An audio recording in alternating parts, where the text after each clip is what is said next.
So, you've probably heard of the book 12 Rules for Life, An Antidote to Chaos. It was a massive global bestseller. But what's wild is where it all started, with a simple list of rules someone posted on the website Quora.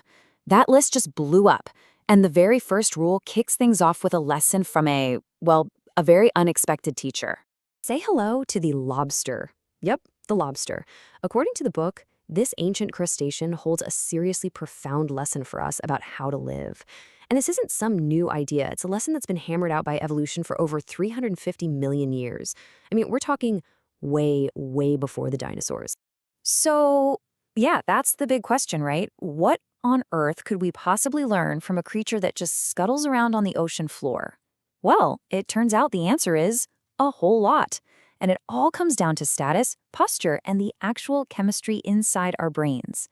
All right, let's dive into the lobster's world for a minute. You see, like a lot of animals, and a lot like us, actually, they are obsessed with two things: status and getting the best territory. See, lobsters need a good home, a safe place to hide from predators, especially when they're vulnerable after molting. But here's the catch. The best spots are limited. And when good real estate is hard to find, what happens? Conflict. It's inevitable. And through that fighting, they figure out who's boss, creating these dominance hierarchies. And this whole pecking order thing, it's not new. It's basically been a feature of life on this planet forever. You know, lobsters don't just go at it claws first. They've got this surprisingly sophisticated four-step system for handling disputes. First, there's a lot of posturing and sizing each other up. If that doesn't settle it, they do this kind of nervous little dance back and forth. Step 3 is a real but non-lethal wrestling match, and only if none of that works does it turn into an all-out vicious brawl that can get pretty ugly. Okay, so what happens after the fight? Well, this is where it gets really interesting, because the outcome literally rewires the lobster's brain. And this, right here, is the key lesson for us.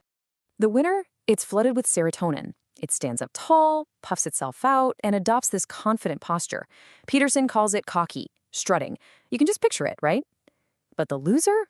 It's a total opposite story. Its serotonin levels plummet. It looks all scrunched up and defeated, and it is definitely not looking for another fight anytime soon. Its whole body screams defeat. And if you need any more proof of this incredible connection, get this. If you give a defeated lobster antidepressants, which, boosts serotonin, it stretches itself out and becomes willing to fight again. It's kind of mind-blowing, right? It shows that this basic wiring for status and mood is ancient. We share it with lobsters. All right, so let's zoom out from the lobster for a second and talk about the big picture philosophy in the book. See, Peterson's view is that we don't just see a world of things. We experience life as a kind of drama, a constant interplay between two massive forces, order and chaos. First, you have order. Think of order as your comfort zone. It's when things make sense, when the rules are clear, and everything goes the way you expect it to. It's the familiar, the structured, the known world. And then there's chaos. Chaos is when the rug gets pulled out from under you. You lose your job, a relationship ends unexpectedly. It's the unknown. It's terrifying for sure, but it's also where everything new comes from. It's the source of creativity and potential.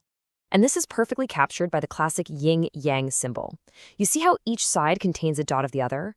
That means chaos can erupt right in the middle of our perfect order. And from that chaos, we can build something new.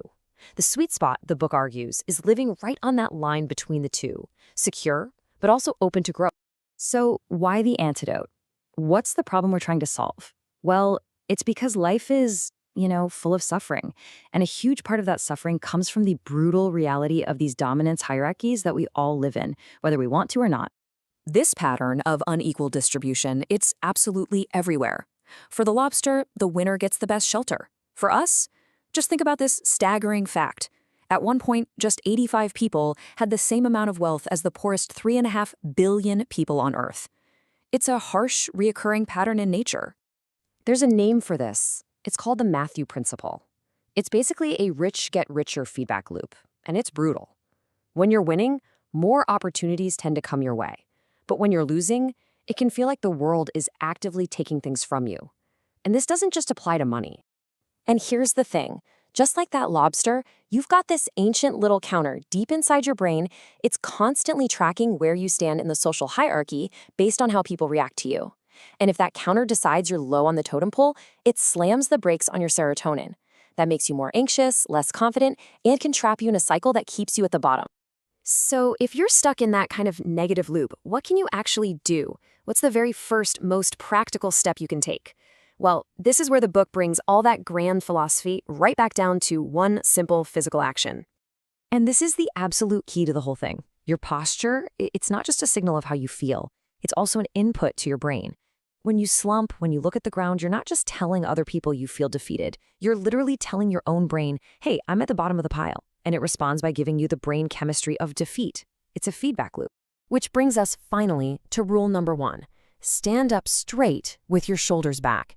And this is so much more than just fake it till you make it. It's a physical declaration. It's about making a conscious choice to embody the posture of someone who's ready to face life head on. You are signaling to yourself and to the world that you are willing to take on responsibility and engage. So it all leaves us with this one kind of mind-blowing question. If your body and your mind are locked in this ancient dance, this feedback loop that goes back hundreds of millions of years, could it be that the very first step to changing your mind, and maybe even changing your life, is simply to change the way you stand?